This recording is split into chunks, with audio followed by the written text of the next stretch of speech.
हमारे महान दयालु पिता, हम आपका बहुत बहुत धन्यवाद करते हैं कि आप हमसे ऐसा प्रेम करते हैं जैसा प्रेम हमने आज तक अपने जीवन में अनुभव नहीं किया। हम आपके प्रेम के लिए, आपके दया के लिए आपका तहे दिल से, दिल की गहराइयों से आपका धन्यवाद करना चाहते हैं। हम आपको महिमा देना चाहते हैं क्योंकि आप वो परमेश्वर है जो प्रेम है। और हम आपका धन्यवाद देना चाहते हैं कि आपने अपने आप को हमारे सामने प्रकाशित किया। हम धन्यवाद करना चाहते हैं इन गहरी पढ़ाइयों के लिए, इन समयों के लिए कि आप हमारी तैयारी कर सके, ताकि आप हमारे सामने सच्चाइयों को पेश कर सके, जिससे हम छुटकारा पा सके, क्योंकि छुटकारा, स्वतंत्रता केवल आपके वचनों से प्राप्त होती है। हम प्रार्थना करना चाहते हैं आज के पढ़ाई के लिए, आपके पवित्र आत्मा के मौजूदगी और सहायता के लिए, कि आप ही आज के पढ़ाई को अपने हाथों पर ले लीजिए और आप ही हमें गहराई से, विस्तार से इन बातों को सिखाइए, क्योंकि यदि आप ना सिखाए, आप ना बताए, तो हम कुछ भी नहीं सीख सकते और हम कुछ भी नहीं कर सकते। आपके बिना हम कुछ भी नहीं है। और हम आपसे विनती करते हैं कि लेखक खुद हमारा टीचर हो, हमारा सिखाने वाला। और हम प्रार्थना करना चाहते हैं कि आप ही इंटरनेट कनेक्शन को संभाले रखें, जो भी तकनीकी चीजें हैं उन्हें आप संभाले रखें, ताकि हमारे पढ़ाई में कोई रुकावट या कोई बाधा ऐसे ना आन पड़े, जिसके कारण संदेश को समझने में हमें कोई तकलीफ। और हम धन्यवाद करते हैं क्योंकि आपने हमारे प्रार्थना को सुन लिया है और आप हमें दोबारा से गहरी बातों को, सच्ची बातों को आप हमें सिखाने वाले हैं। आप मेरे भाई और बहनों के साथ रहिए, जब कुछ सच्चाइयों को वो जब सुनते हैं तो उनसे उनके मनों को ठोकर ना लगे, पर जब वो उन सच्चाइयों को सुनते हैं तो उन सच्चाइयों को वो ग्रहण करे, दिल से उन्हें गले लगा ले और वो स्वतंत्रता के जीवन में और आगे बढ़ते चले। धन्यवाद करते हैं क्योंकि आप हमारी सहायता करेंगे, आप हमारी मदद करेंगे। आपके नाम की महिमा हो और आपके नाम की बढ़ाई हो और आपका नाम ही ऊंचा से ऊंचा उठाया जाए। इस छोटी विनती को आपके प्यारे पुत्र यीशु मसीह के नाम से और सामर्थ्य से मांगते हैं। आमीन। हम परमेश्वर का विशेष धन्यवाद करना चाहते हैं इन समयों के लिए, कि जहां हम एक साथ आ सकते हैं और वचन से हम एक साथ पढ़ाई कर सकते हैं। क्योंकि हम जानते हैं कि ये जो मौके हैं, ये कुछ पल के लिए हैं, और कुछ समय बाद हम ऐसे ऑनलाइन आकर, एक साथ आकर हम पढ़ाई नहीं कर पाएंगे। तो आइए इन समयों का हम भरपूर लाभ उठाएं और इस समय में अपने आप को परमेश्वर पर मजबूती से बनाए, क्योंकि बहुत जल्द जो है तूफान आने वाला है, और उस तूफान में हर एक वो जन जो अपने आप को परमेश्वर यीशु मसीह में स्थापित नहीं किया होगा, वो उस समय बिछड़ जाएगा, वो गिर जाएगा, वो यीशु मसीह में मजबूत नहीं पाया जाएगा। तो आइए इन पढ़ाइयों से जब परमेश्वर हमें नई सच्चाई बताते हैं, तो हम उस सच्चाई में परमेश्वर की सामर्थ से हम बनते चले जाए, बढ़ते चले जाए, ताकि जब वो आंधी और तूफान आए तो हम मजबूत खड़े हुए पाए जा सके। और हम देखते हैं कि हम दिन ब दिन कुछ गहरी सच्चाइयों को पढ़ रहे हैं, कुछ गहरी सच्चाइयों को सीख रहे हैं। और मैं उम्मीद करता हूं कि उन सच्चाइयों को द्वारा आपके आंखें जो है वो खुल रही है, उन बातों के प्रति जो आप शायद पहले नहीं जानते थे। और यदि आप पहले इन बातों को पढ़ चुके हैं, तो मैं उम्मीद करता हूं कि आप कुछ इन बातों को दोबारा से याद कर पा रहे हैं और आप इन बातों को दूसरों को भी बता रहे हैं। और हम इससे पहले कि कुछ आगे जाए, हम एक छोटी सी रिव्यू करना चाहेंगे, ताकि आज की पढ़ाई को आगे ले जाने से पहले वो बातें हमें दोबारा से याद आ जाए। तो हम देखते हैं कि दानियल 2 और 7 से हमने शुरुआत की, और हमने देखा कि दानियल 2 में एक मूर्ति है जो कि अलग अलग पदार्थों से बनी हुई है। और हम जब दानियल 7 में आते हैं, हम देखते हैं कि वहां पर अलग अलग जंतु है। और जब हम दानियल 2 में देखते हैं, दानियल 2 हमें बताती है कि वो अलग अलग पदार्थ जो है अलग अलग राज्य को दर्शा रहे हैं। और जब हम दानियल 7 में आते हैं, हमें दोबारा मालूम होता है, जब हम वचनों को पढ़ते हैं, तो वो अलग अलग जंतु जो है वाकई में राज्य के बारे में वो जिक्र कर रहे हैं। और जब हम देखते हैं, तो जो राज्य दानियल 2 में जिनकी जिक्र की जा रही थी, उन्हीं राज्यों की जिक्र हम देखते हैं कि दानियल 7 में भी की जा रही है। और इसके साथ हमें एक जो सिद्धांत है जिसका इस्तेमाल किया जाता है भविष्य वाणी को पढ़ने के लिए, वो है दोहराना और बड़ा करके दिखाना। दोहराना और बड़ा करके दिखाना। और आप इस बात के गवाह हैं कि किस प्रकार से ये सिद्धांत जो है प्रकाशित वाक्या और दानियल को पढ़ने में सहायता करता है। और जहां तक हमने पढ़ा है, आप इस बात का गवाह दे सकते हैं कि वाकई में जो ये सिद्धांत जो है भविष्यवाणी को पढ़ने में इसकी बड़ी मदद और सहायता और इसकी बहुत ज्यादा जरूरत पड़ती है। और हम देखते हैं कि परमेश्वर हम पर दया करे हैं और परमेश्वर हमें इन सच्चाइयों को एक एक कर कर सिखा रहे हैं। और यदि आपको याद हो, तो हमने देखा कि किस प्रकार से जो सोना था, सोने का जो सर था, वो बाबुल देश को दर्शा रहा था। और हम देखते हैं कि जो छाती और भुजाएं जो थी, जो कि चांदी की थी, हम देखते हैं कि वो किस प्रकार से, हम देखते हैं कि किस प्रकार से वो मीदो और फारस के राज्य को दर्शा रहे थे। और मैं दोबारा से ये आपके सामने जो है चित्र को रखना चाहूंगा, ताकि हमारी ये रिव्यू हो सके। ये बहुत क्विक रिव्यू रहेगा हम सब के लिए, क्योंकि मुझे मालूम है कि आप इन बातों को बिल्कुल अच्छे से पढ़ चुके हैं और आप इन बातों को याद करते हैं। एक सेकेंड।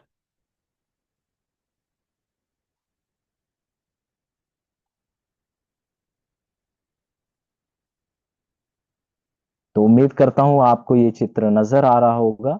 तो हम देख सकते हैं कि जो बाबुल देश है, उसे चोखे सोने के द्वारा दर्शाया जा रहा है। और जब हम देखते हैं मादी और फारस, जो कि छाती और भुजाएं जो कि चांदी की है। फिर यूनान राज्य हम देखते हैं कि वो पेट और जांघों से दर्शाया जा रहा है, जो कि पीतल का है। फिर हम देखते हैं कि रोम राज्य है, जो कि लोहे की टांगों से दर्शाया जा रहा है। और हम देखते हैं कि ये जो रोम जो है, हम देखते हैं कि वो 10 भागों में बट जाता है, जिसे हम आज के समय में विभाजित यूरोप के नाम से जानते हैं, जो कि कुछ मिट्टी का है और कुछ लोहे का है। और हम देखते हैं शिवानी ने कहा, जैसा परमेश्वर ने अपने वचन में कहा, हम देखते हैं कि बिल्कुल वैसा ही हुआ। और हम देखते हैं कि हम बिल्कुल इस यूरोप जो है इस समय में हम अपना जीवन जी रहे हैं। और जब हम आगे बढ़ के गए दानियल की 7 में, हमने देखा कि कहानी वही है, पर हम देखते हैं कि इस समय जब कहानी दो, हमने देखा कि पिछले समय में कुछ पदार्थ थे, पर हम अब देखते हैं कि ये अब पदार्थ से अब क्या में बदल गए हैं, ये अब कुछ जंतुओं में बदल गए हैं। पर हम देखते हैं कि ये जंतु जो है वाकई में उन्हीं राज्य को दर्शा रहे थे जिनके बारे में दानियल 2 जिक्र करता है। हम देखते हैं कि सींग, जिसके उकाब के पंख थे, हम देखते हैं कि वो बाबुल के राज्य को दर्शा रहा था। और हम देखते हैं कि एक रीछ है जिसके मुंह में 3 पसलियां हैं और एक साइड से उठा हुआ है। हम देखते हैं कि ये मादी और फारस के राज्य को दर्शाता है। फिर हम देखते हैं कि एक चीता है जिसके 4 पंख है और 4 सर है, वो यूनान के राज्य को दर्शा रहा है। और जब हम आगे जाते हैं, एक अजगर कहा गया है जो कि भयानक है, बहुत डरावना है और बाकी जंतुओं से भिन्न है। हम देखते हैं कि वो रोम के राज्य को दर्शाता है। और हम देखते हैं कि इस जंतु के सर में 10 सींग हैं। और हम कल पढ़ रहे थे कि ये 10 सींग जो है वाकई में वो 10 राज्य हैं, जो 10 राजा हैं जो कि जब रोम बटता है, हम देखते हैं कि ये 10 जो राजाएं हैं, ये 10 जो राज्य हैं, वो उठ खड़े होते हैं। तो ये दानियल 2 और 7 की, और हम कल के दिन हम उन 10 पहचान चिन्ह के बारे में हम पढ़ाई कर रहे थे, जिक्र कर रहे थे, जो कि हमने देखा कि वो 10 पहचान चिन्ह हमें ये पहचानने में सहायता करता है कि ये जो छोटा सींग है वो कौन है। पहला, हमने देखा कि ये जो छोटा सींग जो है, ये रोम राज्य से आता है। हम देखते हैं कि ये छोटा सींग जो है रोम राज्य से आता है।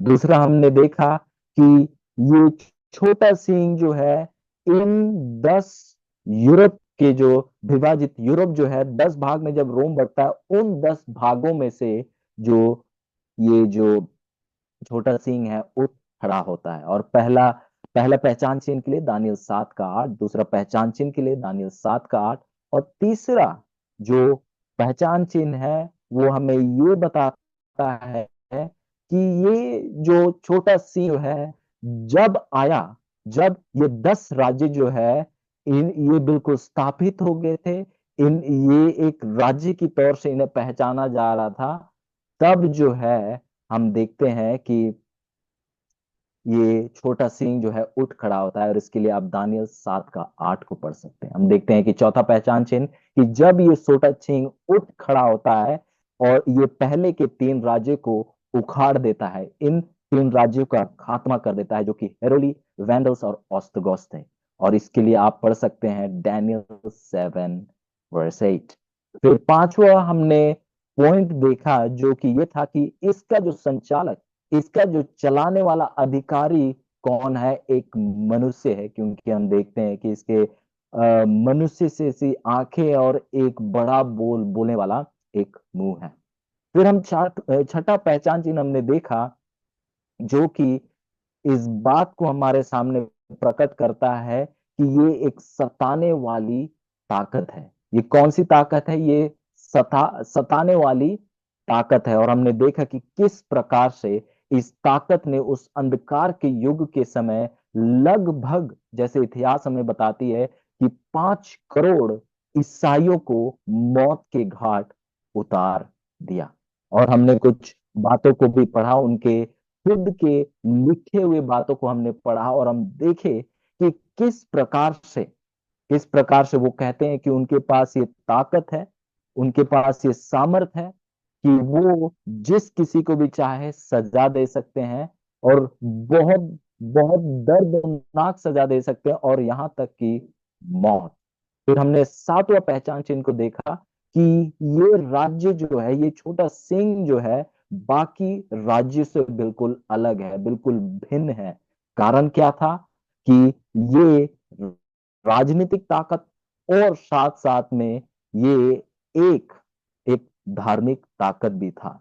और हम देखते हैं कि ऐसा कोई राज्य नहीं है, केवल ये एक राज्य है जो धार्मिक ताकत भी है, और उसके साथ साथ ये एक आत्मिक अ, एक एक एक राजनीतिक ताकत भी है। और हम देखते हैं कि यदि हम पूरे दुनिया में जाए तो हम ऐसा कोई राज्य को नहीं जानते हैं जो कि एक धार्मिक ताकत भी है और साथ में राजनीतिक ताकत भी है। ये केवल एक ही राज्य है जो हम देखते हैं कि धार्मिक ताकत भी है और राजनीतिक ताकत भी है। फिर हमने 8वां जो पहचान चिन्ह देखा, जिसपे परमेश्वर की निंदा करता है, ये जो ताकत है ये परमेश्वर की निंदा करता है, परमेश्वर के विरुद्ध में बड़े बोल बोलता है। और हमने पढ़ा, ये बात को हमने पढ़ा दानियल 7 का 8, दानियल 7 का 11 और दानियल 7 का 20 और 25। और जब हमने मरकुस 7 का 2 का 7 को पढ़ा, हमने वहां पाया कि परमेश्वर का निंदा करना वाकई में क्या है। और हमने जैसे देखा था कि परमेश्वर का निंदा करना वाकई में ये दावा करना है, ये मानना है एक मनुष्य होते हुए कि हम पाप का क्षमा दे सकते हैं। ये क्या है? परमेश्वर का निंदा करना है, परमेश्वर का तौहीन करना है। और अंग्रेजी शब्द में जैसे शब्द का इस्तेमाल किया गया है, ब्लास्फेमी है। आइए हम मरकुस उसका 2 का 7 को हम पढ़ना चाहेंगे। यहाँ इस प्रकार लिखता है कि यह मनुष्य कैसे ऐसा कहता है, यह तो परमेश्वर की निंदा करता है, परमेश्वर को छोड़ और कोई पाप क्षमा कर सकता, क्या कोई परमेश्वर को छोड़ पाप क्षमा कर सकता? अजीजों, पर ये हम देखते हैं कि ये जो छोटा सींग जो है, ये दावा करता है कि ये पापों को क्षमा कर सकता है। और हमने ये भी देखा कि उनका ये दावा करना है, ये जो छोटा सींग जो ताकत है, वो ये दावा करते हैं कि इनको ये दावा करते हैं कि इनके पास जो है ऐसा करने का ताकत है। यदि आप देखेंगे, यदि आप देखते हैं देखेंगे जो 1215 पंद्रह में यदि आप देखेंगे, 1215 सन में यदि आप देखेंगे, तो उन्होंने ये निर्णय लिया कि जो जो रोमन कैथोलिक जो पोप है, जो रोमी कलीसिया है, वो लोग पापों का क्षमा दे सकते हैं। और कहेंगे कि एक तरफ से ये कह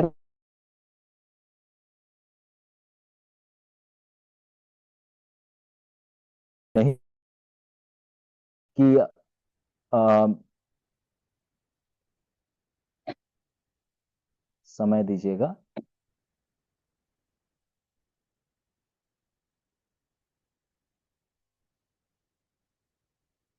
तो हम देखते हैं कि ये दावा करते हैं कि ये पाप क्षमा कर सकते हैं, और इन्होंने ये बात भी कहा कि यदि ये अगर पाप नहीं क्षमा करते हैं, तो यदि परमेश्वर खुद भी यदि किसी के पाप क्षमा करना चाहे, तो वो भी उनके पापों को क्षमा नहीं कर सकता है। यदि रोमी कलीसिया ने किसी के पापों को नहीं क्षमा किया, तो खुद परमेश्वर यीशु मसीह, खुद परमेश्वर भी उनके पापों को क्षमाई नहीं दे सकते हैं। और हम देखते हैं कि इन्होंने और एक और इसके साथ झूठ सीखी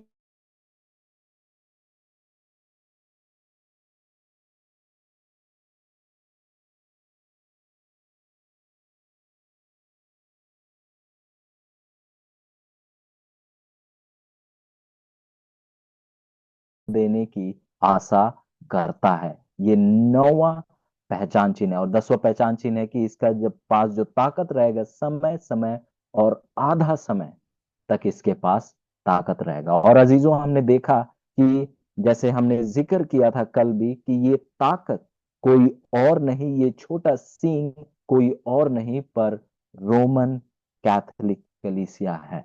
ये कोई और ताकत नहीं पर रोमन कैथोलिक कलीसिया है। और अजीजों, जैसे हमने कल जिक्र किया था, हम कोई भाई या बहन जो कि रोमन कैथोलिक चर्च जाते हैं, हम उनके विरुद्ध में नहीं है अजीज, पर हम केवल ये सच्चाइयों को पेश कर रहे हैं, जैसा हम खुद रोमी कलीसिया के लिखी हुई बातों पर देखते हैं। हम केवल उन सच्चाइयों को पेश कर रहे हैं जो वचन में हम देखते हैं लिखा हुआ है, जो कि परमेश्वर ने खुद दिया है। और अजीजों, हम जानते हैं कि हमारे भाई बहन उस उन उन रोमन कलीसिया चर्च के हिस्से हैं जो कि बहुत वफादार हैं, बहुत बहुत कहेंगे कि वफादारी से वो चर्च को हर एक रविवार के दिन को जाते हैं, क्योंकि उन्हें इनके बारे में कोई ज्ञान नहीं है। पर वो जितना जानते हैं, वो दिल से उन बातों को मान रहे हैं और उन बातों को वो दिल से करते चले जा रहे हैं। तो हम देखते हैं अभी जो कि हम ये सच्चाइयों को पेश इसीलिए कर रहे हैं ताकि ये सच्चाई जो हमारे भाई और बहन जो अंधकार में है, जो भले अंधकार में हो पर वो यीशु मसीह से बहुत अधिक प्रेम करते हैं, हम चाहते हैं कि वो इन सच्चाइयों को जाने, ताकि उस अंधकार से वो छुटकारा पाए, ताकि वो यीशु मसीह के करीब और आ सके। अजीजों, हम आप शायद रोमी कलीसिया के भाग हो, शायद आप हमारे साथ जुड़े हो या आने वाले समय में आप इन बातों को सुनेंगे, आप ये जान लीजिए कि हम आपसे प्रेम करते हैं, और ये हमारा प्रेम है आपके लिए कि हम वचन की सच्चाई को पेश कर रहे हैं। और यदि आप इन बातों का विश्वास नहीं करना चाहते हैं, तो आप खुद ही इन 10 पहचान चिन्ह को, आप खुद ही इन पहचान चिन्हों को लेकर आप इन्हें रख कर देखिए, अलग कलीसियाओं पर रख कर देखिए, और देखिए कि ये 10 पहचान चिन्ह किस कलीसिया के साथ मेल खाती है। मेरी बातों पर मत विश्वास कीजिए, आप खुद परखिए, आप खुद इन बातों को पहचानिए। अजीजों, जब जैसे हमने पढ़ा प्रेरितों का काम 17 का 30 में, कि जब हम अज्ञानता में रहते हैं, जब हमें उन सच्चाई के बारे में नहीं पता होता है, तो परमेश्वर आनाकानी करते हैं, परमेश्वर अनदेखा कर देते हैं। और जैसे अंग्रेजी में लिखता है ही,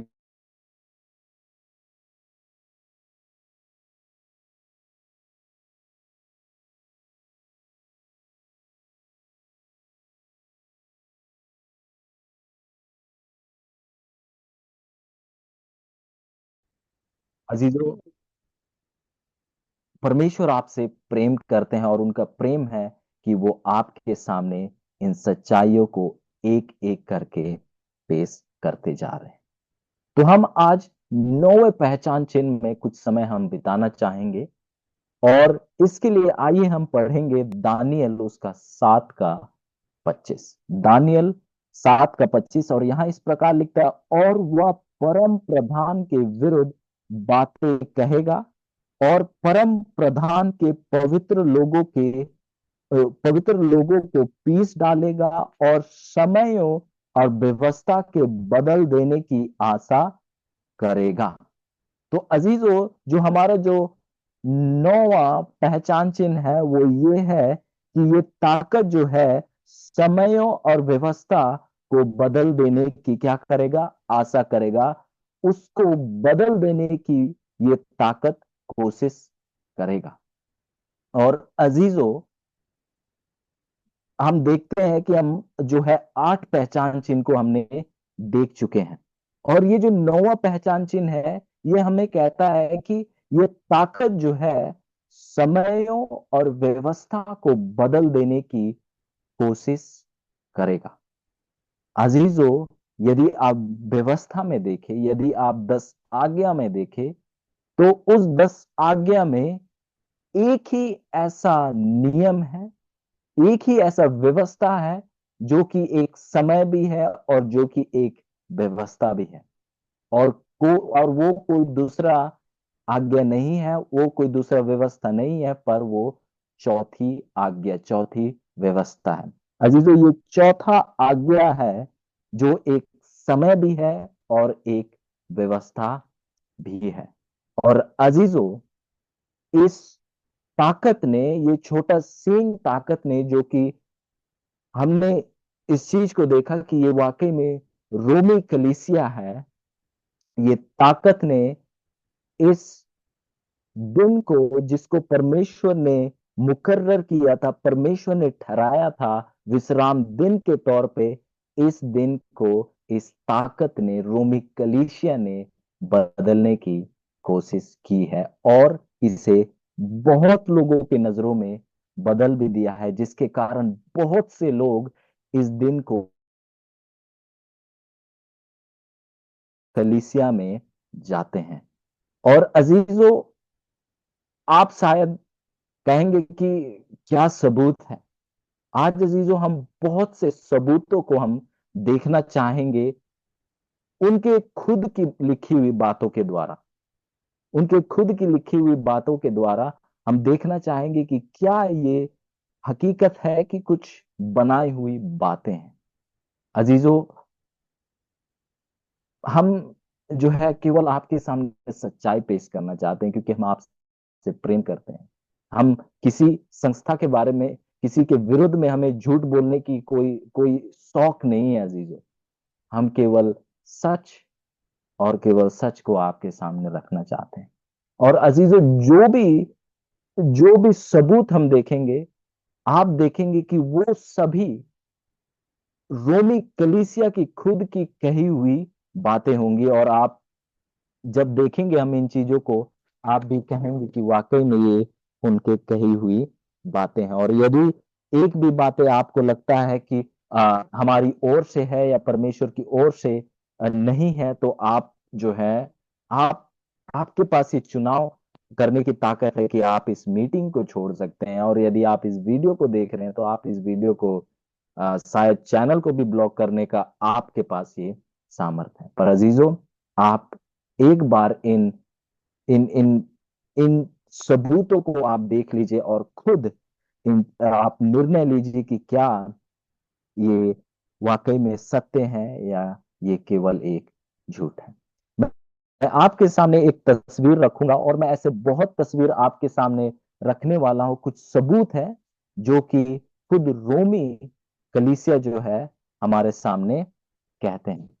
तो अजीजों, ये जो है मैं आपके सामने एक पहला पहला चित्र मैं आपके सामने रखने वाला हूं, और आप देखेंगे कि ये इस ताकत ने, रोमी कलीसिया ने, आप देखेंगे कि किस प्रकार से जो व्यवस्था है, जो चौथी आज्ञा है, जो कि एक समय भी है, जो कि एक व्यवस्था भी है, उसे किस प्रकार से ये बदलने की कोशिश किए। आप देखिए, इस बात को आप खुद देख सकते हैं। यहाँ इस प्रकार लिखता है, ये अंग्रेजी में है, पर मैं इसे हिंदी में अनुवाद करने की कोशिश करूंगा। ये डिक्रेटल डी ट्रांसलेट एपिस्कोप कैप, ये एक किताब है जिसपे, जो कि रोमी कलीसिया का खुद की लिखी हुई बातें हैं, जहां पर इस प्रकार लिखते हैं कि पोप के पास ये ताकत है कि वो समय और व्यवस्था को खारिज कर सकता है, उसको बदल सकता है, उसको जो है बिल्कुल जैसा पहले था वैसा से बिल्कुल नया कर सकता है। एंड और कहता है कि और हर एक चीज को क्या कर सकता है, वो बिल्कुल खत्म कर सकता है, यहां तक कि यीशु मसीह के खुद के कही हुई बातें।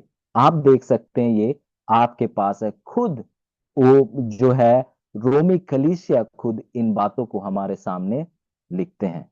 और यदि आप देखेंगे अजीजों, तो ये जो बातें हैं, ये उनके खुद के कही हुई बातें हैं। हम कुछ अपने से बनाकर नहीं कह रहे हैं, पर वो खुद इन बातों को हमारे सामने लिखित रूप पे रखते हैं कि जो पोप जो है, उनके पास इतना ताकत है कि वो समयों और व्यवस्था को बदल सकते हैं, यहाँ तक कि यीशु मसीह के कही हुई बातों को भी वो बिल्कुल खत्म कर सकते हैं, उनको बिल्कुल बदल सकते हैं। अजीजों, क्या कोई परमेश्वर से सामर्थ्य है? क्या कोई परमेश्वर से ऊंचा है? अजीजों, जहां तक मुझे पता है, जहां तक मैं विश्वास करता हूं कि परमेश्वर से ऊंचा और कोई नहीं हो सकता।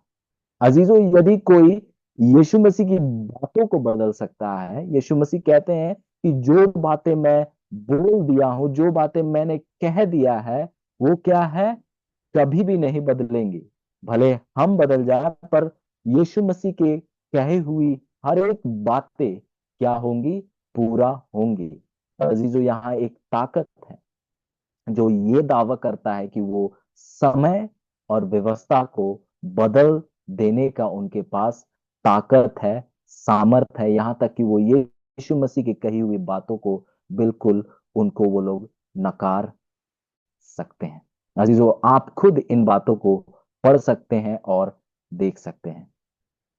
एक और तस्वीर मैं आपके पास रखना चाहूंगा, आप इसे देखिएगा। ये आपको मिलता है an abridgement of the Christian doctrine. ये एक और इनका एक किताब है। यदि आप देखेंगे तो यहाँ पर जो है कुछ सवाल है और कुछ सवाल जवाब हो रहा है। इसके जरिए से देखिए वो किस प्रकार से जो है हम देखते हैं किस प्रकार से जो है कुछ बातों को हमारे सामने रख रहे हैं, जो कि हम देखते हैं कि, एक सेकंड दीजिएगा।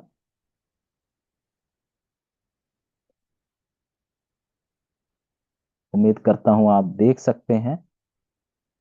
तो यहाँ आप देख सकते हैं कि यहाँ इस प्रकार जो है उनके खुद के लिखी हुई बातें हैं। आप स्क्रीनशॉट ले सकते हैं, और यदि आप चाहें तो मैं इन बातों को आपके सामने जो है पढ़ाई खत्म होने के बाद मैं ये हर एक जो मटेरियल है आपको दूंगा, ताकि आप खुद इन चीजों को पढ़ सकें।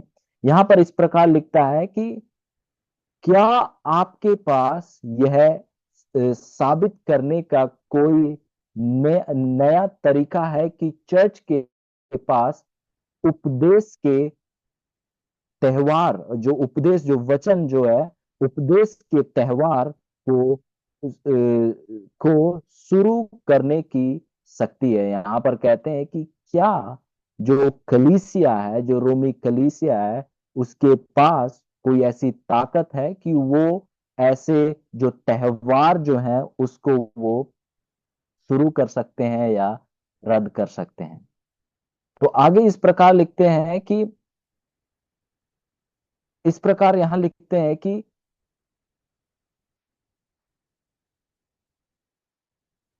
हम देखते हैं कि ये कहते हैं कि यदि यदि उसके पास ऐसा शक्ति ना होती तो वह सप्ताह के पहले दिन रविवार को नहीं मानना मान सकती थी। तो यहाँ पर आप अंग्रेजी में है, मैं उसको अनुवाद करने की कोशिश कर रहा हूं। यहाँ कहते हैं कि क्या रोमी कलीसिया के पास ऐसी कोई ताकत है जिसके जरिए से कोई वो त्योहारों को शुरू कर सकते हैं, या कोई ऐसे स्थापना कर सकते हैं जो कि पवित्र शास्त्र में नहीं लिखी गई है, नहीं कही गई है? और वे जवाब में, सवाल भी उनका है, जवाब भी उनका है, और वो कहते हैं कि यदि उनके पास ऐसी ताकत नहीं होती तो वो रविवार का पालन करने का अनुमति जो है, उसका जो उसको मानने का जो उस दिन को माने जाने का जो एक नियम है, उसको वो लोग लागू नहीं कर पाते। वो कह रहे हैं कि हाँ, इनके पास ऐसा ताकत है, और उस ताकत का पहचान ये है कि आज का जो रविवार है उस दिन को उपासना करते हैं। जो रविवार जो है, इस ताकत का, रोमी कलीसिया के ताकत का एक पहचान है। वो इस बात को हमारे सामने कहते हैं। आगे कहते हैं कि रविवार सातवें दिन के पालन के लिए एक परिवर्तन जिसके लिए कोई शास्त्रीय अधिकार नहीं है। और कहेंगे, अगर और सरल शब्दों में कहें, वो कहते हैं कि जो सातवां दिन है, जिसे साबत दिन की जगह, कहेंगे कि जो सातवां दिन जो है, जो कि साबत दिन है, जिसकी जगह उन्होंने जो है रविवार पालन रखा है, कहते हैं कि उसका बाइबल में, वचन में कोई भी बातें आप नहीं पाते हैं। वो खुद कहते हैं कि हमने रविवार के दिन को उपासना का दिन जैसे रखा, माना, पर कहते हैं कि उस दिन को पवित्र माना जाए, ऐसा जो है परमेश्वर के वचन में कहीं भी नहीं लिखा हुआ है। आप देखिए अजीजों, आप खुद इन बातों को आप देख सकते हैं और पढ़ सकते हैं। मैं आपके पास तीसरा जो है चित्र रखना चाहूंगा, जो कि फेथ ऑफ आवर फादर्स। ये देखिए, जो है उनका किताब है फेथ ऑफ आवर फादर्स, जो कि आप देखेंगे, जो कि कैथोलिक कार्डिनल जेम्स गिबन्स जो है, एक याजक है जो कि कैथोलिक कलीसिया में है। वो इस प्रकार लिखते हैं कि आप पूरे बाइबल में आप उत्पत्ति से लेके प्रकाशित वाक्य तक पढ़ लीजिए। देखिए, उनके खुद के शब्द है अजीजों। आप प्रकाशित वाक्य, उत्पत्ति से लेकर प्रकाशित वाक्य तक बाइबल पढ़ लीजिए, और कहते हैं कि आप एक भी वचन नहीं पाएंगे जहां ये बात कहा जाता है कि रविवार का दिन पवित्र है, रविवार का दिन विश्राम का दिन है। देखिए अजीजों, ये उनके खुद के शब्द है।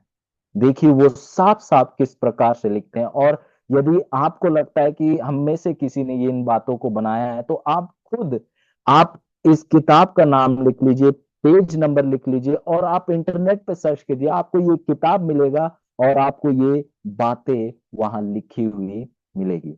आगे देखिए वो क्या कहते हैं कि जो शास्त्र है, पवित्र शास्त्र है, बाइबल जो है, धार्मिक धार्मिक पालन को लागू करता है। वो कहता है कि रविवार का जो पालन है, रविवार का दिन उपासना है, रविवार जो रविवार उपासना है उसका कोई अधिकार नहीं देता, पर कहता है कि जो शनिवार है, जो सातवां दिन है, उसका उपासना का वो अधिकार देता है, उसका बारे में वचन बातचीत करता है। अजीजों देखिए किस प्रकार से खुद रोमी कलीसिया हमसे कहती है कि जो रविवार जो है, रविवार पालन है, उसका आप कोई भी सबूत, कहते हैं कि एक भी, हमने देखा कि वो कहते हैं कि एक भी आपको बाइबल में ऐसा वचन नहीं मिलेगा जो इस बात को कहता है कि आप रविवार को उपासना कर सकते हैं क्योंकि वो पवित्र दिन है। फिर वो खुद कहते हैं कि वचन इस बात को कहता है कि शनिवार जो है वाकई में विश्राम का दिन है। तो अजीजों आप देख सकते हैं कि वो किस प्रकार से खुद हमारे सामने इन सच्चाइयों को किस प्रकार से रख रहे हैं। और अजीजों ये एक और किताब है जो उनकी लिखी हुई किताब है जिसे कहते हैं कन्वर्ट्स कैटेकिज्म, जो है यदि आप उनके विश्वास में आते हैं, जब आप रोमी कलीसिया को जुड़ते हैं, तो ये कुछ उनका सवाल जवाब होता है। और यदि आप पोप बनना चाहे या याजक बनना चाहें तो आपको इस किताब को पढ़ना होता है। देखिए इस पे कुछ सवाल जवाब है और देखिए वो क्या कहते हैं। ये सवाल, पहला सवाल ये है कि कौन सा दिन साबत का दिन है, कौन सा दिन विश्राम का दिन है, ये सवाल है। वो कहते हैं कि कौन सा दिन साबत का दिन है, और जवाब में वो कहते हैं कि शनिवार ही साबत का दिन है, मतलब सातवां दिन ही साबत का दिन है। फिर अगला सवाल ये है कि फिर क्यों जो है साबत का जगह जो है रविवार को माना जाता है, उस दिन उपासना की जाती है। अजीजों ये उनके खुद के लिखी हुई बातें हैं। वो कहते हैं क्योंकि कैथोलिक कलीसिया ने जो है पवित्रता जो है शनिवार से रविवार को क्या कर दिया है, स्थानांतरण कर दिया है। उन्होंने ये बदलाव किसने किया है, कहते हैं इसको जो है कैथोलिक कलीसिया ने किया है। अजीजों उनका खुद का किताब है ये, कॉन्वर्ट्स कैटेकिज्म, उनके खुद का कही हुई बातें। अजीजों देखिए वो कितना साफ साफ कह रहे हैं कि उन्होंने जो है साबत सातवें दिन को लेके शनिवार से उन्होंने जो पहला दिन, हफ्ता का पहला दिन में उन्होंने स्थानांतरण कर दिया है। अजीजों आप यदि बाइबल पढ़े तो कोई नबी ने ये बदलाव नहीं किया, यीशु मसीह ने ये बदलाव नहीं किया, न चेलों ने बदलाव नहीं किया, या शुरुआती कलीसिया ने इसका बदलाव नहीं किया। अजीजों पर एक ऐसी ताकत आती है, वो ये दावा करती है कि उनके पास ऐसा ताकत है कि जो है विश्राम का दिन का भी वो लोग बदलाव कर सकते हैं। अजीजों क्या कोई परमेश्वर से बड़ा हो सकता है? आप अजीजों खुद ही इस सवाल में विचार कीजिएगा। वो कहते हैं कि जो जो बदलाव जो था शनिवार से हफ्ता का सप्ताह सातवें दिन से पहला दिन में जो ये बदलाव था, ये इन्होंने लेओडीशिया के काउंसिल में किया था। वो इस प्रकार से हमारे सामने वो लोग ये बात को रखते हैं। आइए हम एक वचन को देखते हैं, इजिकेल की पुस्तक उसका 20 का 12। इजिकेल की पुस्तक उसका 20 का 12। आइए देखते हैं यहाँ किस प्रकार से जो है नबी जो है हमारे सामने कुछ गहरी बातों को कहता है। 20 उसका 12 यहाँ इस प्रकार कहता है कि फिर मैंने उनके लिए अपने विश्राम दिन ठहराए जो मेरे और उनके बीच छिन्न ठहरे, कि वे जाने कि मैं यहोवा उनका पवित्र करने वाला हूं। अजीजों, आप देखते हैं कि परमेश्वर यहोवा कह रहे हैं कि मैंने आपके लिए एक विश्राम दिन ठहराया है। आपके लिए मैंने एक दिन नियुक्त किया है, एक दिन को पवित्र किया है, जहां आप विश्राम करें, जहां आप उपासना करें। और ये दिन आपके और मेरे बीच में क्या होगा? एक चिन्ह ठहरेगा, एक सबूत होगा कि आप मेरे लोग हैं, आप मुझसे प्रेम करते हैं। इस बात का सबूत जो है, ये 7वां दिन साबत होगा। अजीजों, ये जो 7वां दिन साबत जो है, ये परमेश्वर है, इस बात का सबूत है, इस बात का प्रमाण है। और अजीजों, यदि आप और दूसरा दिन को उपासना करते हैं और दूसरा दिन को आप सराहना देते हैं, बढ़ाई देते हैं, तो आप वो चिन्ह, किसका चिन्ह है हमने पढ़ चुका है। अजीजों, आप देखिए कि वचन किस तरीके से साफ साफ कहता है कि जो 7वां दिन जो है, जो कि परमेश्वर ने नियुक्त किया है, अलग किया है, वो दिन जो है एक चिन्ह है। जब आप 7वां दिन को उपासना करते हैं, तो आप परमेश्वर के लोग जो है, इस तरीके से आप कहलाए जाएंगे, क्योंकि वो एक चिन्ह है। और यदि आप उसके अलावा और दूसरे दिन में उपासना कर रहे हैं, तो अजीजों, आपको आप जानते हैं कि वो चिन्ह किसका है। अजीजों, हम किसी भी दिन उपासना कर सकते हैं। जैसे कि आज जो है, आज रविवार नहीं है, आज जो है 7वां दिन नहीं है, पर हम उपासना कर रहे हैं, हम एक साथ आकर वचनों को पढ़ रहे हैं। पर अजीजों, एक ऐसा दिन है जिसे परमेश्वर ने खास तौर से अलग किया है, ठहराया है, कि उस दिन हम उसके साथ मिले। क्योंकि जब हम उसके साथ मिलते हैं, परमेश्वर के साथ मिलते हैं, तो वो हमें पवित्र करता है।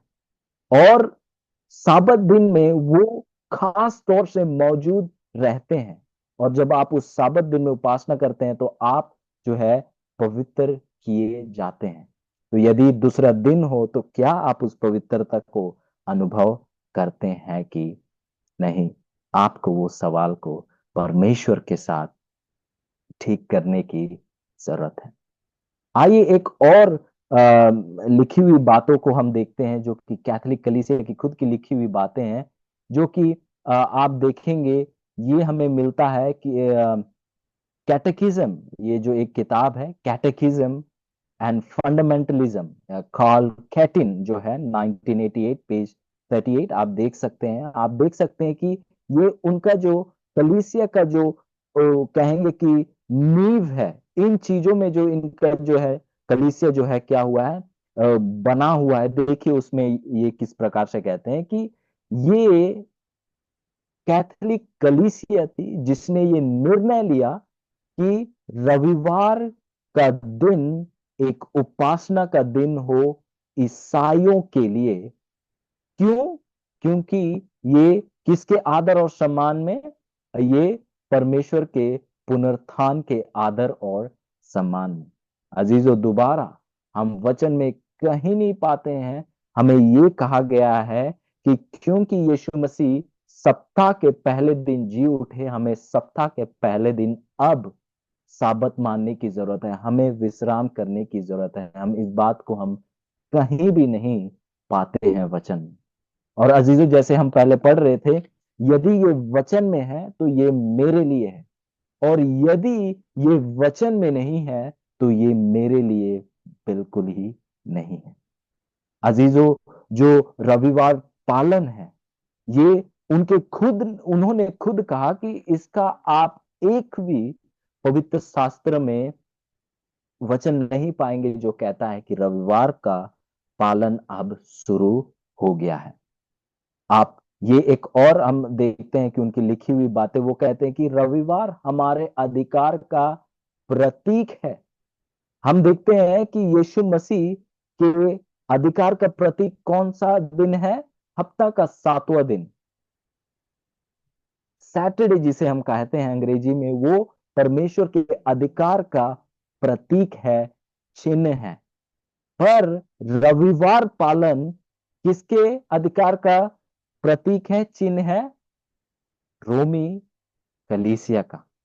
कलीसिया बाइबल से ऊंची है। अजीजों, मेरे समझ के परे है अजीजों। और साबत के पालन का ये स्थानांतरण तथ्य के प्रमाण उस तथ्य का प्रमाण है, उस ताकत का प्रमाण है कि साबत का बदलाव होना उस बात का सबूत है कि जो रोमी कलीसिया है वो बाइबल से ऊंची है। अजीजों, यदि ये बाइबल में है तो मेरे लिए है, और यदि ये बाइबल में नहीं है तो मेरे लिए नहीं। परमेश्वर से ऊंचा और कोई नहीं है। परमेश्वर के बातों से ऊंचा कुछ भी नहीं है। और यदि आप इस बात को मानते हैं तो आज वाकई में किसी को ये निर्णय लेने की जरूरत है। अजीजों, वाकई में आज किसी को, कुछ परिवारों को आज निर्णय लेने की जरूरत है। अजीजों, आप देख सकते हैं आपके सामने सबूत के बाद सबूत आपके सामने पेश किया जा रहा है, और आप देख सकते हैं वो किस प्रकार से खुद उन्होंने लिखे हैं इन बातों को, कि जो रविवार जो है उनके ताकत का एक पहचान है और एक चिन्ह है। मैं आपके सामने एक और चित्र, ऐसे मैं बहुत सबूत आपके सामने पेश करना चाहूंगा, और ऐसे इतने सबूत है कि हम शायद पूरे हफ्ता केवल उन सबूतों में विचार करें। पर कुछ सबूतों को आपके सामने पेश करना चाह रहा हूं, और ये है बाइबल इंसाइक्लोपीडिया। बाइबल इंसाइक्लोपीडिया, जो कि उनका जो कुछ लिखी हुई बातें हैं, दोबारा से आप देखिए, जॉन एडी, आप पढ़ सकते हैं इसके बारे में। आप देखते हैं यहाँ अंग्रेजी में लिखा है, मैं इसे दोबारा हिंदी में अनुवाद करूंगा। यहाँ कहते हैं कि साबत एक इब्रानी शब्द जो आराम दर्शाता है। साबत जो है एक इब्रानी शब्द है जो आराम को दर्शाता है। फिर साबत क्या है? एक इब्रानी शब्द है जो किसे दर्शाता है? आराम को दर्शाता है। फिर देखिए वो क्या कहते हैं। रविवार सप्ताह के पहले दिन को अन्य जातियों द्वारा दिया गया नाम था। जो रविवार जो है, ये नाम जो है अन्य जाति के द्वारा दिया हुआ क्या है? दिन है। आगे, क्योंकि यह वह दिन था जिस दिन वे सूर्य की पूजा करते थे। अजीजों, साबत का मतलब क्या है? विश्राम। विश्राम। और जो रविवार जो है, वो जो नाम का ही मतलब अंग्रेजी में संडे। और हम यदि देखें, आप जब यदि अगर हिंदी, मैं उम्मीद करता हूं आपका हिंदी मुझसे कई गुना बेहतर है। और रवि हम देखें तो रवि किसकी बात करता है? सन का, सूरज का। तो आप देखिए कि नाम ही क्या कहता है कि ये सूर्य का दिन है, ये सूर्य का दिन है। और क्यों ऐसा है अजीजों? यदि आप इतिहास पे जाकर देखें तो आप देखेंगे कि पुरातन काल में हम देखते हैं, वो मिस्र हो या बाबुल हो या पर्शिया, फारसी हो या रोम हो, आप देखते हैं कि ये अलग अलग राज्य जो बीती हुई काल में थी, हम देखते हैं कि ये अलग अलग राज्य जो है सूर्य उपासना किया करते थे। और हम देखते हैं जहां से ये नाम रविवार आता है, जहां से ये नाम रविवार आता है। और अजीजों, और हम देखेंगे आगे बढ़ते बढ़ते कि ये दिन कैसे जो है आया। अजीजों, हमने देखा कि जो ये जो दिन है रविवार, इसके नाम में ही हम देखते हैं कि सूर्य का नाम है, और ये दिन जो है सूर्य का पूजने का दिन था। अजीजों, आप जो है कॉन्स्टेंटीन को आप उसके नाम से बिल्कुल वाकिफ होंगे। और हम देखते हैं कि जब हम 4वीं शताब्दी में आते हैं, ये जो रोमी जो राज्य था, जो कि कॉन्स्टेंटिन के द्वारा चलाया जा रहा था उस समय, हम देखते हैं कि रोमी राज्य जो था और जिसका जो सम्राट जो था कॉन्स्टेंटीन था, वो जो था बुत प्रस्ती कहेंगे कि वो बहुत ज्यादा जो है सूर्य उपासना में बहुत ज्यादा वो आगे था। वो सूर्य उपासक था, वो सूर्य को बहुत ज्यादा मानता था। और इसी कारण से यदि आप सिक्कों को देखेंगे, रोमी साम्राज्य देखेंगे, सिक्कों में आप देखेंगे कि सूरज का आप देखेंगे कि उसमें छाप भी है। हम देखते हैं कि वो एक समय रहा था जब ये रोमी जो राज्य है वो बिखर रहा था, कहेंगे कि वो टूट कर 10 भागों में हो रहा था, क्योंकि कुछ कबीले थे, कुछ लोग थे जो कि इस राज्य में हमला कर रहे थे। और तब जो है कॉन्स्टेंटीन जो है, सम्राट कॉन्स्टेंटीन जो है, वो सोचने लगा कि किस प्रकार से मैं जो है अपने राज्य को दोबारा से एक करूं, दोबारा से मैं इसे जोड़ूं। तो हम देखते हैं कि कॉन्स्टेंटीन ने एक बेहतरीन सोच सोची, उसके पास एक बहुत अद्भुत आइडिया आया। और वो सोचा कि क्यों ना मैं अपने राज्य को इस सूर्य उपासना के द्वारा, सूर्य उपासना के दिन में इस जो राज्य को मैं दोबारा से जोड़ दूं। हम देखते हैं अजीजों, रोमी कलीसिया बिखर रहा था, वो टूट रहा था, और कॉन्स्टेंटीन जो है अपने राज्य को दोबारा से समेटना चाहता था, उसे वो गिरना नहीं देना चाहता था। और उसके पास एक एक कहेंगे कि वो कहता है कि बेहतरीन एक योजना आई, और वो ये था कि रविवार के दिन के द्वारा जो है एक एकता जो है वो कायम करे। देखिए, जो कॉन्स्टेंटीन के जो लिखे हुए शब्द है एडी 321 में, यहाँ इस प्रकार लिखता है कि सूर्य के पूजनीय दिन पर मजिस्ट्रेटों और नगरों में रहने वाले लोगों को विश्राम दिया जाए और सभी दुकानें बंद रखी जाएं। अजीजों, आप पढ़ सकते हैं इस बारे में, ये जो किताब है कॉन्स्टेंटीन, आप सर्च कर सकते हैं कि इस किताब में हम देखते हैं कि कॉन्स्टेंटीन जो है एक आज्ञा दिया, लिखा गया है, जो ये खुद कॉन्स्टेंटीन के शब्द हैं, जिसने ये कहा कि जो रविवार का दिन है, जो कि सूर्य का उपासना पूजा करने का दिन है, उस दिन जो है सभी जो लोग भी रोम राज्य के ताकत में थे, वो लोग उस दिन जो है उपासना करेंगे। उस दिन हर एक चीज क्या होगा? बंद होगा।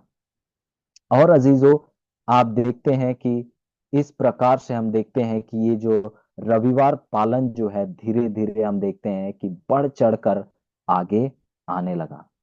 इस तस्वीर को और आप देखिए, देखिए यहाँ किस प्रकार से लिखता है। यहाँ इस प्रकार से कहता है कि जो है सूर्य जो है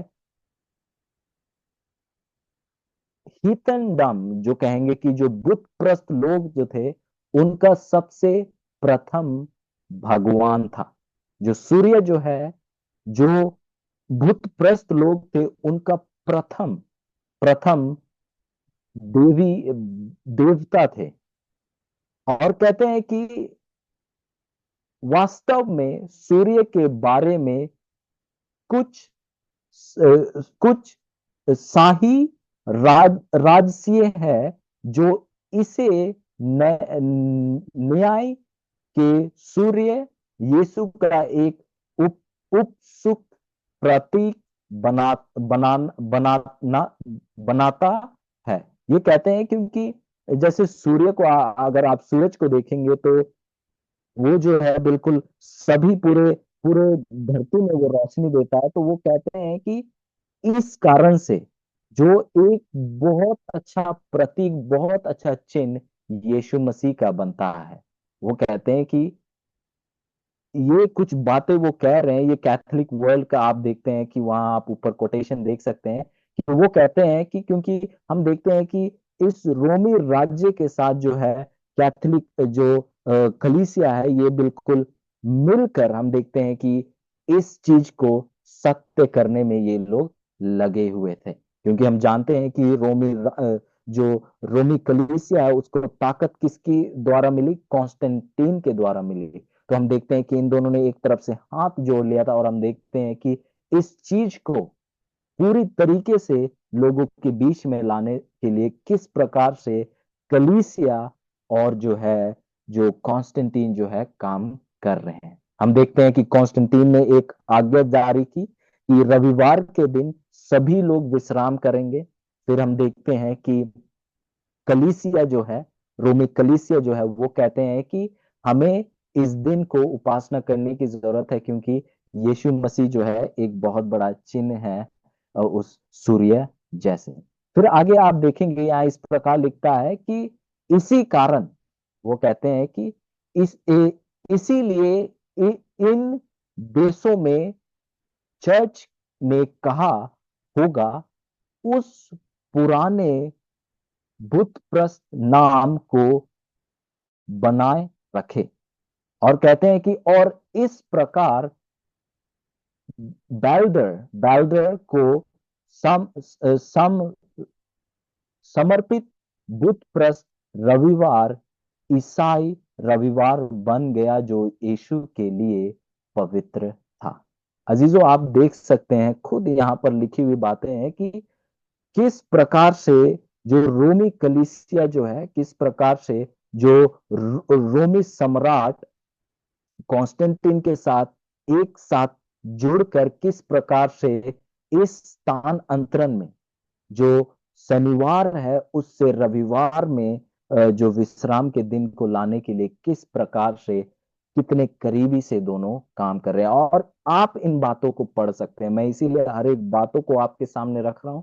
और यदि आपको लगता है कि मैं झूठ बोल रहा हूं, यदि आप मेरे बातों पर विश्वास नहीं करना चाहते हैं, तो आप मत कीजिए और आप खुद खोजबीन कीजिए, ताकि आप खुद इन सच्चाइयों तक पहुंचे। अजीजों, हम आपसे प्रेम करते हैं, और इस बात को हम बार बार दोहराएंगे कि हम आपसे प्रेम करते हैं, क्योंकि हम वाकई में करते हैं, और हम चाहते हैं कि आप इन सच्चाइयों को जानें, जिससे आप शायद बहुत समयों तक आप बिल्कुल वंचित थे। क्योंकि सच्चाई को जानने का अधिकार आपको है, क्योंकि सच्चाई को जानने का अधिकार हम सबको है। और अजीजों, इसीलिए हम आपके सामने सच्चाई को पेश कर रहे हैं। हम देखते हैं कि किस प्रकार से जो है रविवार जो है कितने कहेंगे कि बिल्कुल छुपाकर, उसकी सच्चाई को छुपाकर हम देखते हैं कि किस प्रकार से उस दिन को, जो दिन को पवित्र नहीं माना जाना चाहिए, उस दिन में हम देखते हैं कि रविवार का जो जो दिन है उसको किस तरीके से बाइबल के साबत की जगह हम देखते हैं कि रखा जा रहा है। और हम देखते हैं अजीजों, ये बातें आपके सामने हमने रखी है। हम देखते हैं कि ईसाई लोग, अजीजों, ईसाई लोग सताहट से बचने के लिए हम देखते हैं कि कई हजारों सालों तक वो लोग जो है अपने आप को कहने लगे कि ये जो साबत का दिन है वो यहूदियों का दिन है, और वो अपने आप को यहूदियों से अलग दिखाने के लिए वो लोग जो है वो रविवार पालन करने लगे। पर अजीजों, वो शायद अपने आप को अलग दिखाना चाहते थे, और शायद उन्होंने ये बात महसूस नहीं किया कि जो साबत जो है, सातवां दिन का जो विश्राम का जो दिन है, ये कोई यहूदियों का विश्राम का दिन नहीं। और इस चीज को हमने बिल्कुल अच्छे से पढ़ा है पिछले समय में कि ये जो साबत का दिन जो है, ये आदम और हवा को पाप से पहले दिया गया था। तो ये सवाल तो आना ही नहीं चाहिए, कोई संकोच ही नहीं होना चाहिए कि क्या जो सातवां दिन का विश्राम दिन जो है ये यहूदियों का है कि पूरे पूरे मानवता का है। अजीजों, साबत का दिन पूरे मानवता को दिया गया था। पर हम देखते हैं कि कुछ ईसाई भाई बहन जो है मौत से डरकर, सताहट से डरकर, उन्होंने जो कहेंगे कि कुछ वो लोग कारण देने लगे कि क्योंकि हम जो है यहूदियों से अलग नजर आना चाहते हैं, और इसी कारण से हम जो है रविवार के दिन का पालन इसीलिए कर रहे हैं, ये कुछ कारण देने लगे क्योंकि जी उठे थे। और हम देखते हैं कि इस प्रकार से धीरे धीरे कर कर हम देखते हैं कि लोग जो है रविवार का दिन उपासना करने लगे, और धीरे धीरे जैसे पीढ़ी दर पीढ़ी जाने लगी, तो जो है वो लोग जो है उन्हें ऐसे लगने लगा, और जैसे कई लोगों को आज के समय में लगता है कि रविवार का दिन ही उपासना का दिन है। और अजीजों, रविवार उपासना कैसे आया?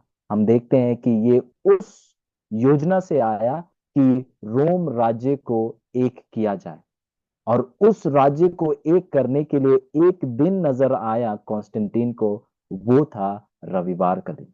हम देखते हैं कि बुत प्रस्त लोग, जो लोग मूर्ति पूजा करते थे, वो लोग जो है रविवार के दिन वो लोग जोरों शोरों से क्या करते थे? मूर्ति पूजा करते।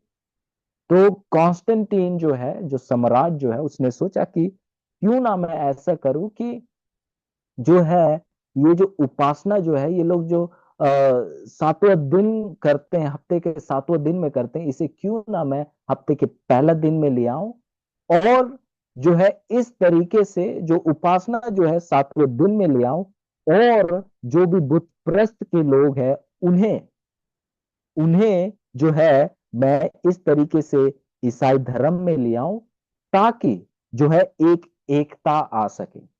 हम देखते हैं कि ईसाई भाइयों जो थे उस समय में, उनका एक इच्छा था कि हाँ, सब जो है परमेश्वर यीशु मसीह को ग्रहण कर ले। और जब उन्हें ये बात रखी गई उनके सामने, मैं विश्वास करता हूँ कि उन्होंने सोचा वाह, ये तो बड़ी अच्छी बात है कि इसके द्वारा जो है कई बुत प्रस्त लोग क्या है, विश्वास में आ जाएंगे, वो लोग यीशु मसीह में आएंगे, वो कलीसिया में आएंगे, वो चर्च में आएंगे। और उन्होंने बोला कि ये तो केवल हमारा लाभ ही है। और हम देखते हैं अजीजों, इस कारण से एक बहुत बड़ा हम देखते हैं कि एक गड़बड़ी हम देखते हैं कि इस ईसाई धर्म में कहेंगे कि इस दुनिया में आ गई। और हम देखते हैं कि आज के समय में कितने लोग इस अंधकार के चपेटे में आ गए हैं। हम देखते हैं कि जब ऐसा हुआ तो जो बुत प्रस्त लोग थे, हाँ, वो कलीसिया में आने लगे, पर वो अपने मूर्तियों को भी लेकर आए और उन मूर्तियों का नाम बदल दिया। किसी मूर्ति का नाम रख दिया saint Peter, saint saint John, यहूना, सेंट मैथ्यू, और इस प्रकार से बुत प्रस्त की मूर्ति है, पर उनको केवल नाम बाइबल वाला दे दिया। अजीजों, आप देख सकते हैं किस प्रकार से जो है रविवार का दिन जो है उपासना का दिन बना। आप खुद देख सकते हैं। अजीजों, आप देखिए, ये जो लियोदीशिया, काउंसिल ऑफ लियोदीशिया, जिसके बारे में हमने पहले जिक्र किया था, कि इस काउंसिल में, इस एकता में हम देखते हैं कि जो रोमी कलीसिया जो है, उसने एक तरफ से ऑफिशियली जो है जो सातवां दिन साबत को एक साइड कर कर हम देखते हैं रविवार के दिन को एक उपासना का दिन करके उन्होंने नियुक्त किया। यहां इस प्रकार लिखता है कि ईसाई को यहूदी धर्म नहीं अपनाना चाहिए। देखिए क्या कहते हैं, ईसाई को यहूदी धर्म नहीं अपनाना चाहिए। अजीजों, साबत का दिन यहूदियों का दिन नहीं है, पर यह पूरे मानवता के लिए दिया गया है। और कहते हैं कि नि, रविवार को कहते हैं कि निकष्ट रहना चाहिए। और कहते हैं कि जो जो रविवार का दिन, ये काफी कठिन हिंदी शब्द है, पर वो कहते हैं कि और ये जो है रविवार के दिन ये कुछ भी नहीं करते हैं, उनका ये कहना है। और कहते हैं कि शनिवार को निकट रहना चाहिए, और लेकिन प्रभु के दिन का, ये प्रभु के दिन किसको कह रहे हैं, आइए आगे पढ़ते। प्रभु के दिन का वे विशेष रूप से सामान करेंगे। किसको प्रभु का दिन कह रहे हैं, आइए हम आगे पढ़ते जाएंगे। फिर कहता है कि और ईसाई होने के नाते यदि संभव हो तो उस दिन कोई काम नहीं करे। कहते हैं कि आपको यहूदी नहीं बनना चाहिए, और कहते हैं कि वो जो है साबत का दिन वो कुछ भी नहीं कहते, और कहते हैं कि आपको प्रभु के दिन की आदर सम्मान करनी चाहिए, और यदि मुमकिन हो कहते हैं कि आप उस दिन कोई काम ना करें। अजीजों, किसने हमें कहा था कि 7वें दिन में कोई काम नहीं करने की जरूरत है? परमेश्वर खुद ने कहा था।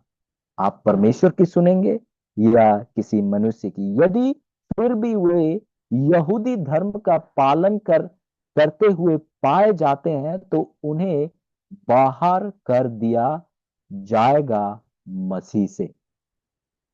अजीजों, वचन कहता है कि कोई भी ताकत, वो शैतान हो या दूत हो या कोई भी हो, हमें परमेश्वर के प्रेम से अलग नहीं कर सकता है। अजीजों, आपको परमेश्वर से कोई कलीसिया अलग नहीं कर सकता है। कलीसिया के पास इतनी ताकत नहीं है अजीजों कि वो आपको परमेश्वर से अलग कर सके। अजीजों, आपको डरने की जरूरत नहीं है, क्योंकि परमेश्वर से आपको कोई भी नहीं अलग कर सकता है। ये देखिए यहाँ किस प्रकार से वचन कहता है कि चर्च ने आराम के दिन को आराम के दिन को, सॉरी माफी चाहूंगा, चर्च ने आराम के दिन को सप्ताह के 7वें दिन, यदि साबत से पहले में बदलने के बाद तीसरी आज्ञा के रविवार को प्रभु के लिए, प्रभु के दिन के रूप में पवित्र रखे जाने वाले दिन के रूप में संदर्भित किया। तो अजीजों, अब देखिए कि अब हम जानते हैं कि 10 आज्ञा है, और ये कैथोलिक इंसाइक्लोपीडिया से, ये उनकी खुद की बातें हैं, कैथोलिक इंसाइक्लोपीडिया वॉल्यूम 4 पेज 153।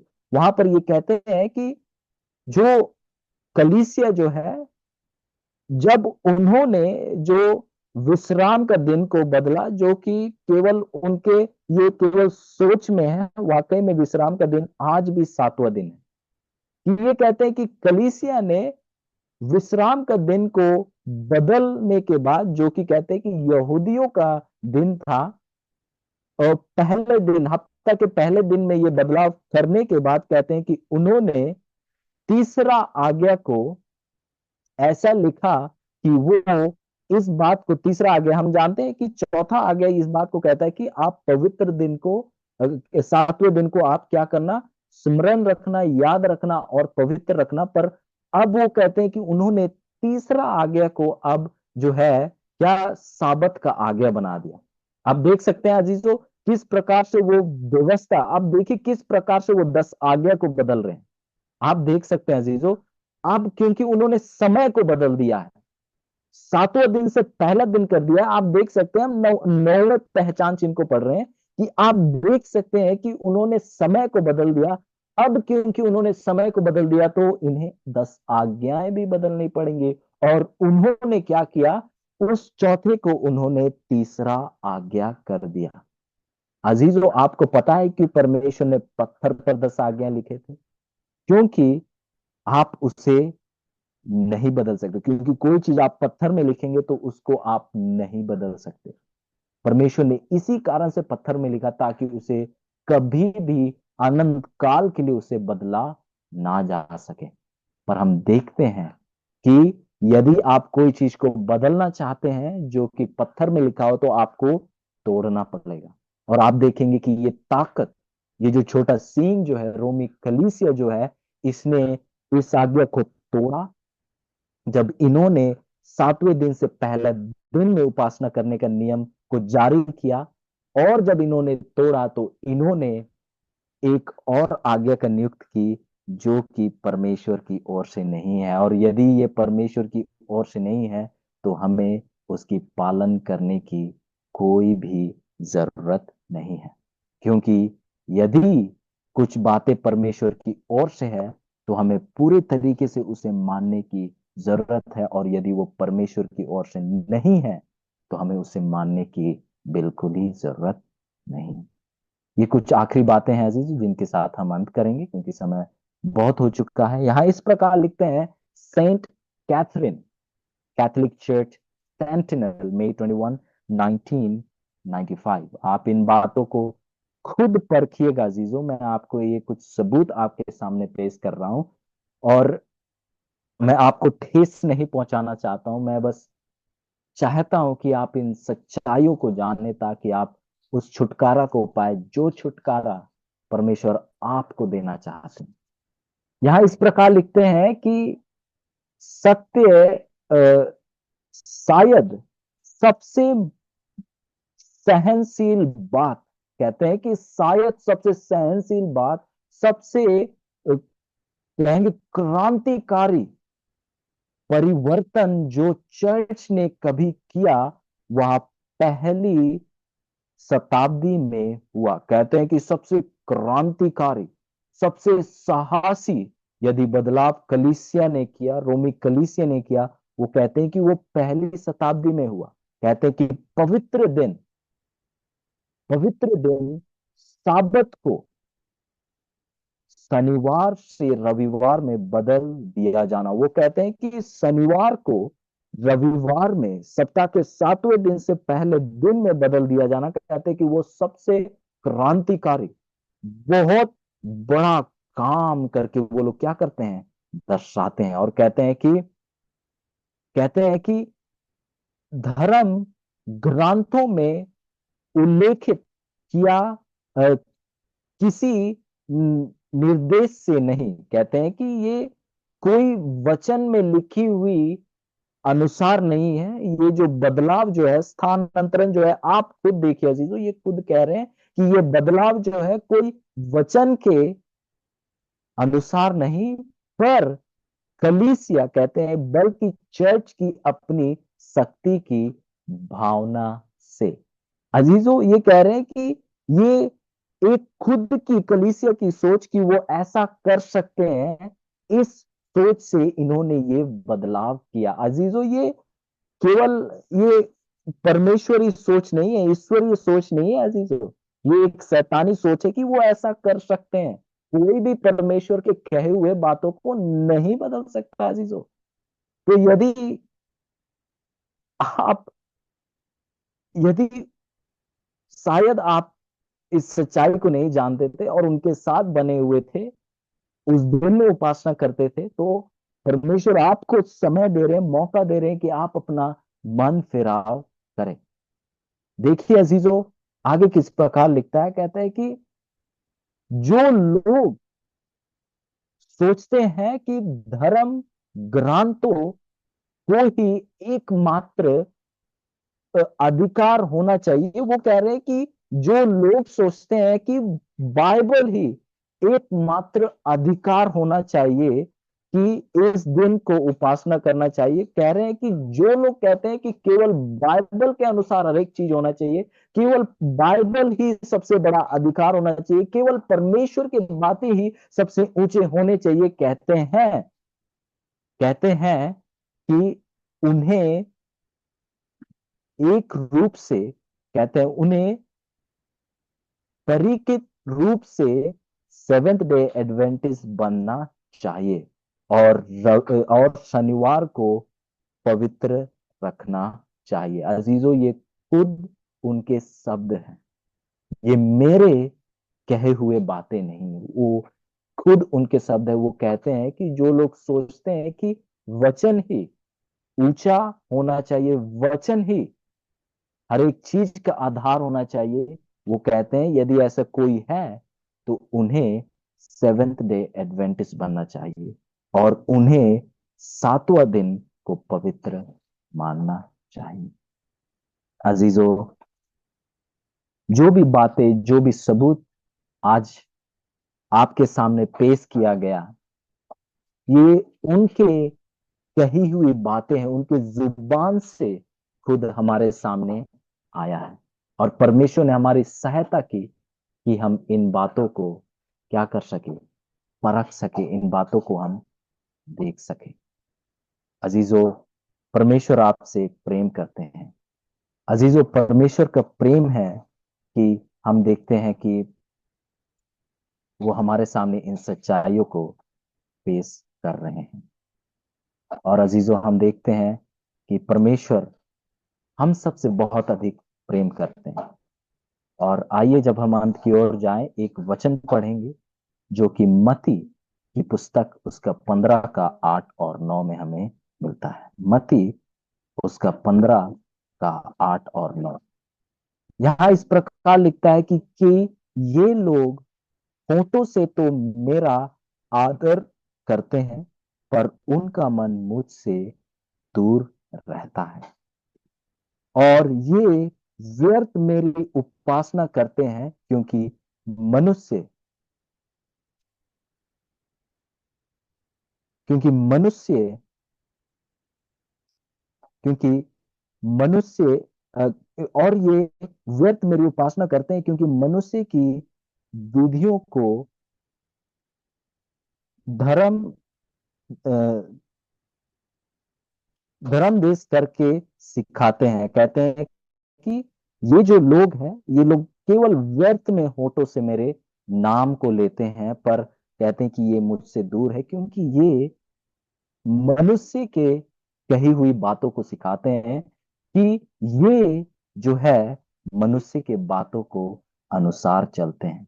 यदि आप वाकई में कहते हैं कि मैं परमेश्वर से प्रेम करता हूं, यदि आप कहते हैं कि मैं वाकई में परमेश्वर के करीब रहने वाला हूं, आप यदि कहते हैं कि मेरा घर और मेरा घराना, मैं और मेरे बच्चे वाकई में हम परमेश्वर के करीब हैं और हम केवल होठों से उसका उपासना नहीं करते हैं, तो अजीजों, आपको, आपके परिवार को, आपके कलीसिया को आज निर्णय लेना होगा कि आप मनुष्य के कही हुई बातों को अनुसार चलेंगे या परमेश्वर की बातें के अनुसार चलेंगे।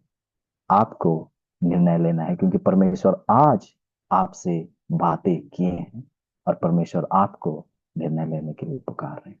और इस समय मैं ये समय पास्टर इजराइल को देना चाहूंगा, क्योंकि उनके पास हमारे लिए कुछ दिखाने को या कुछ बताने को है। पास्टर इजराइल, आप जो है, आप देख सकते हैं। मुझे एक सेकंड समय दीजिएगा। आम, एक सेकंड में। अच्छा,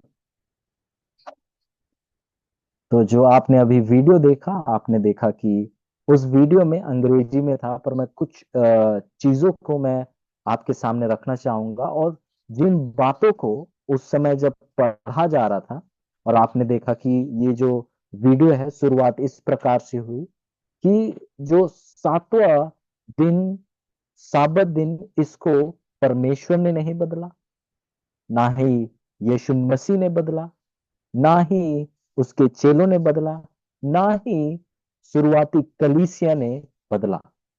फिर किसने बदला? फिर हम देखते हैं कि एक एक कहेंगे कि रोमन कैथोलिक कलीसिया का एक याजक आता है और वो कुछ बातों को पढ़ता है। और जब वो पढ़ता है तो वो इन बातों को रख रहा है कि ये जो रोमी कलीसिया है, रोमन कैथोलिक कलीसिया जो है, वो जो है रोमन कैथोलिक कलीसिया के जो पोप है, वो परमेश्वर के स्थान पर इस पृथ्वी पर है। और उनके पास इतना अधिकार है कि वो ऐसे स्थान अंतरण कर सकते हैं। जिन चीजों को हमने पढ़ा उनके बारे में ही खुद एक रोमी कलीसिया का याजक खुद पढ़ रहा था, और आपने इस वीडियो को जरूर देखा होगा। और आप देखते हैं कि वो एक चुनौती के बारे में जिक्र कर रहा है। क्योंकि मैं हर एक पॉइंट को मैं नहीं कवर कर रहा हूँ, क्योंकि हमने उन बातों को पढ़ लिया है। पर एक चुनौती के बारे में जो है वो याजक जो है उसने एक चुनौती के बारे में बात किया, और वो ये है कि यदि कोई, ये एक रोमी कलीसिया के द्वारा ये चुनौती रखी गई है कि यदि कोई भी इंसान, और ये चुनौती भी खुद रोमी कलीसिया की ओर से आ रहा है कि यदि ऐसा कोई है जो कि बाइबल से, यदि कोई ऐसा है जो वचन के द्वारा ये बात को साबित कर दे कि रविवार का दिन विश्राम का दिन है, तो उसे 84,000, 44,000, 44 नहीं, 84,000, 84,000 रुपए उसे दिए जाएंगे यदि आपने साबित किया, पवित्र शास्त्र के द्वारा यदि आपने साबित कर दिया कि रविवार का दिन विश्राम का दिन है, तो आप जाकर वो 84,000 उसी समय ले सकते हैं, और ये चुनौती अभी भी है। तो यदि आप ऐसे साबित कर सकते हैं तो 84,000 आपके हैं। और कहता है कि आज तक एक भी एक भी व्यक्ति नहीं आया जो इस 84,000 को लेके गया हो।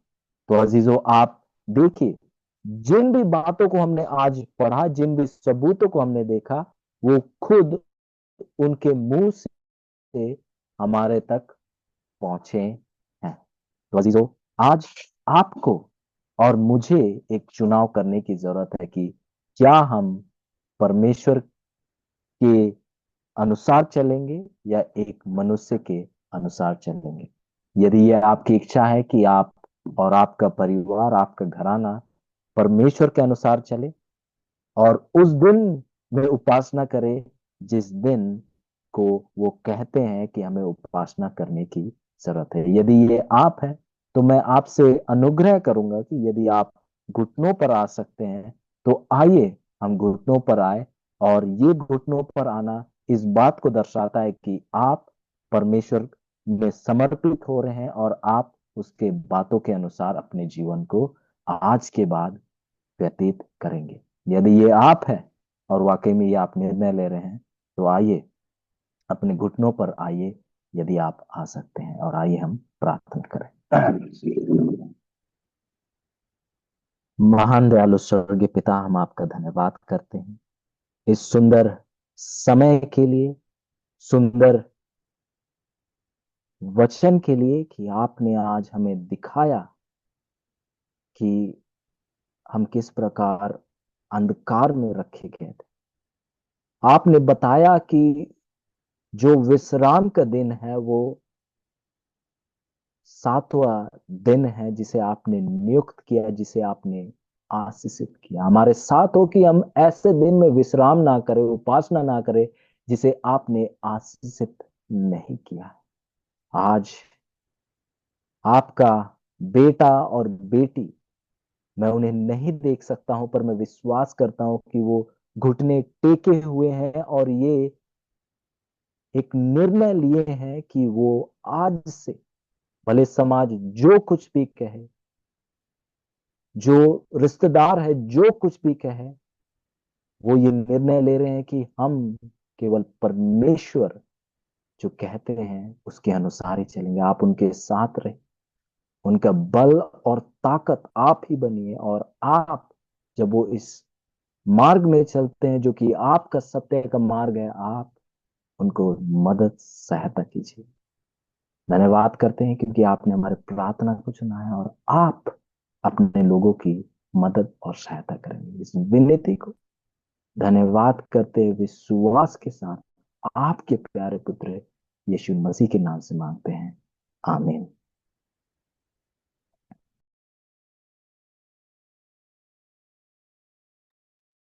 हमें हमें बहुत बहुत धन्यवाद सर, आज के वचन में अगुवाई करने के लिए।